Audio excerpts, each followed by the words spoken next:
Hey everybody, how y'all doing today? My name is Tate and welcome back to my channel Inspire Me, where I talk about current or relatable topics all from a godly perspective. And today's topic is called, are you gonna choose toxic longevity? Now, what made me think about this is the other night I was listening to some of the DMX funeral ceremony, and I seen it when it was like streaming live, and I really wasn't. I think the other day or something like that, but I really wasn't trying to watch everything. But the reason why I watched this part because it was only broken up to the part where his ex-wife and his fiance was speaking, so there was some minutes. His ex-wife was pretty much she had a beautiful sermon. However, okay, what she was speaking about is like how she first met him. And when she originally met him, I'm not gonna tell you everything, you gotta watch the video to see, but I just wanna make a correlation. So when she originally met him, she was 11, and then they got out of touch, and then she seen him again. I think, if I'm not mistaken, when she was 15, and then she seen him when she was 18, and that's when they started a relationship when they was 18. But if you heard, in the blogs, even when they was doing this thing on TV, how their marriage was very, toxic, and different things like that, and she eventually, filed for divorce.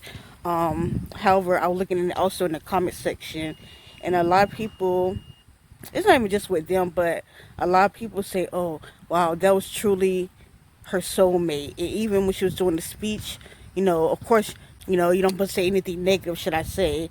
However, I don't know, some people just look at it like, we've been through this much, and I knew this person for that long, and they was truly my soulmate. Now, God does intend for you to meet certain people in this walk of life to teach you things, to grow, to learn from your mistakes, pretty much.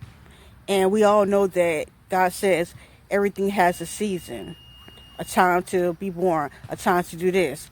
So we know. So just because you meet someone and it could possibly change your life in a good way, doesn't mean that they supposed to stay in your life and that they will benefit your life as time go on. And the reason why I wanted to speak about this is because I could relate. Now, I really wasn't planning on talking about this, but since I was watching that video and it prompted me to talk about this, okay, I originally met an ex when I would think I was 12. Okay, and the reason why I seen him is because we was at a mall, me and my siblings and my mom, and it was him, his sibling, and his parent.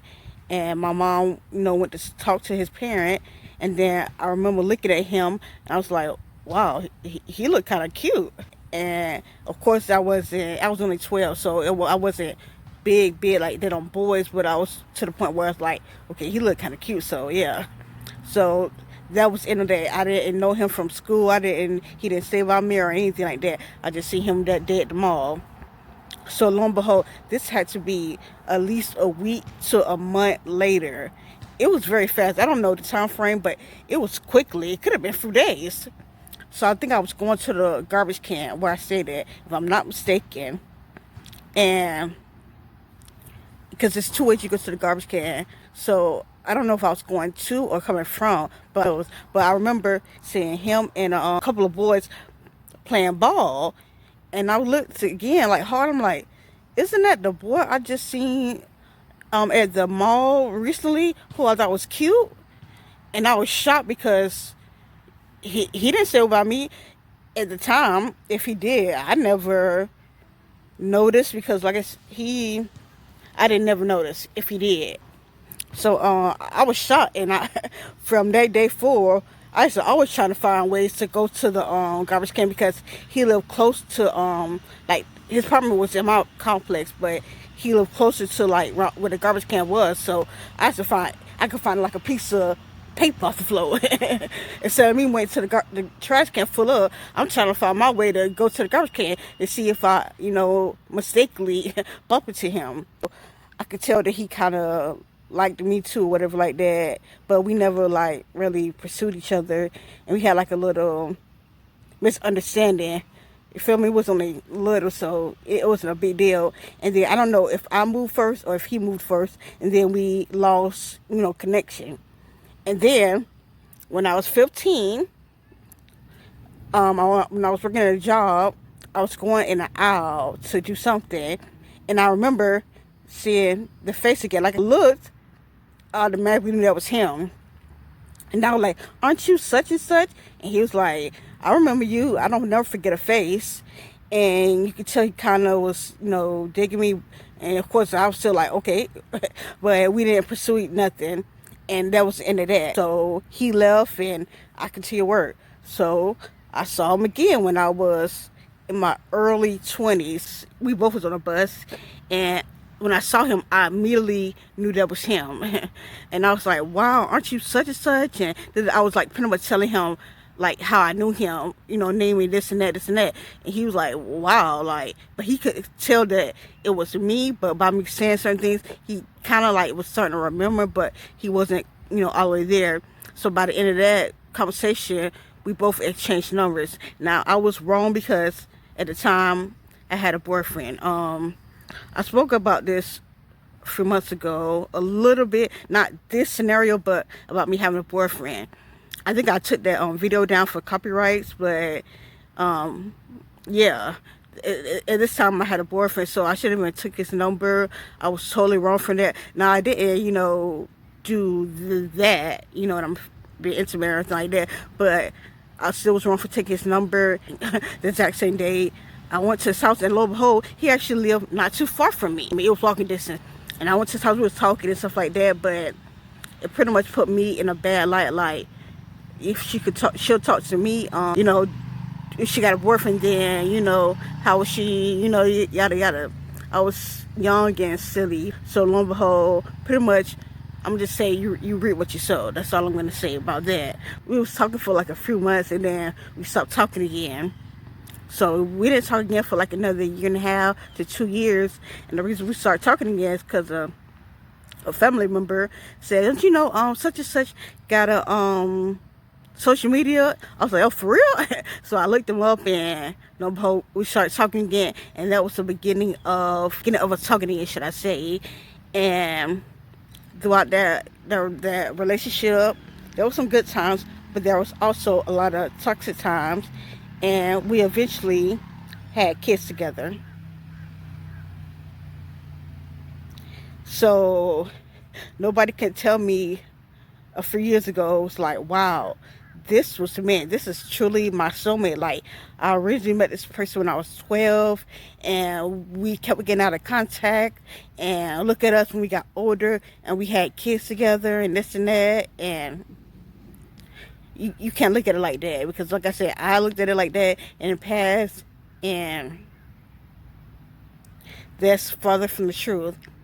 Like I said, he was, we had good times. Even during my brain aneurysm, there was great times. He was there for me, the kids and everything, but there was a lot of toxic times, and I'm not gonna really go into detail with that, but there was a lot of toxic times. Even when I saw him again at 20 years old, I seen a red flag, but of course I didn't know my worth then, and then I also was a red flag. I'm not going to say, 100% it was his fault, and I was just a good person.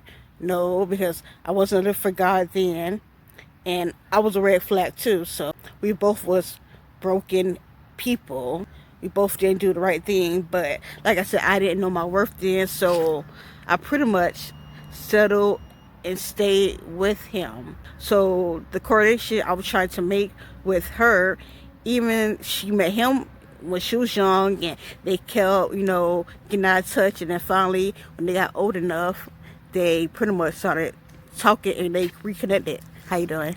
They reconnected again. But like I said, if when they had that marriage, it was very toxic and different things that God did not approve of.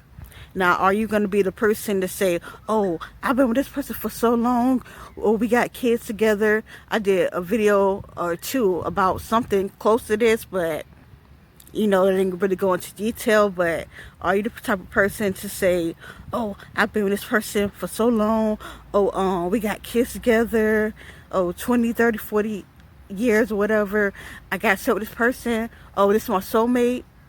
But do you not see the part that they're toxic? Do you not see the part where you're so stressed out, you can't eat, or you're probably eating too much? You can't see the part where you're looking older for your age? That's toxic. I used to be the person, I was too, like, I really didn't want, you know, I just wanted to be with him, and I wanted to stay with him for like a long time, and hopefully things get right with us. But it doesn't mean that that person is for you. And it took me to realize that about probably close to the time when I left, because like I said, I wanted to make it work, and hopefully he changed. But like I said in another video, even the narcissist made me had to see like he's a hindrance to your blessings. And then once I discovered that God got something better for me, and then God started speaking, I started hearing God's voice clearly, and he told me that he had somebody else for me, I started to accept that and started to look forward toward that. So what I'm telling y'all is, you got to stop settling and stop listening to other people that say, oh, y'all look good together. Yeah, but you don't know what this person endured. Just the other day, they probably got knocked upside the head. Or it could be a woman talk down to the man. Oh, but y'all look good together. Oh, that's your soulmate. Stop listening to people, because people will have you living in toxicity, thinking that's cute when really it's not cute. Do what's best for you. Do what Jesus says, pretty much. Even if you're not serving God right now, you still know if being mistreated is right or wrong. You should know that. You should know if you don't like to feel that way. You feel me? You tired of feeling mistreated, and you tired of feeling toxicity. You should know. You don't have to be a son of God to know that. You have to know your worth. And like I said, a lot of things I dealt with because I did know my worth. But not no more. I know my worth now. I'm not going to look at, oh, because I knew this person since I was young and this and that. The time we did share with our kids, and, you know, the aneurysm and different things that he did do good, but the other things, I don't want no more parts of that. And I want what God has for me. So yeah, that's pretty much all I had to say today regarding that. Choose to be toxic free. It doesn't matter if you have to start all over again. Do it. And it doesn't mean to rebound. Take time to heal. I used to rebound in the past. It didn't do me any good. Take time to heal. And this time apart, it's actually my healing process. That's pretty much all I had to say today. Make sure you like, make sure you share, and also make sure you subscribe to my channel, y'all. Y'all have a blessed day.